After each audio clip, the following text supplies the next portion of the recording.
پارہ نمبر 30 سورة الغاشیہ مکیہ۔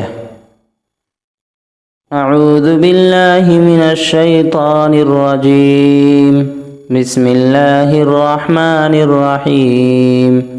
هل اتاک حدیث الغاشیہ، وجوہ یومئذ خاشعة عاملة ناصبة تصلى نارا حامية تسقى من عين آنية ليس لهم طعام إلا من ضريع لا يسمن ولا يغني من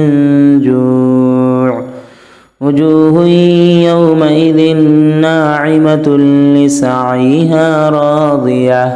في جنة عالية لا تسمع فيها لاغية فيها عين جارية فيها سرر مرفوعة وأكواب موضوعة ونمارق مصفوفة وزرابي مبثوثة أفلا ينظرون إلى الإبل كيف خلقت وإلى السماء كيف رفعت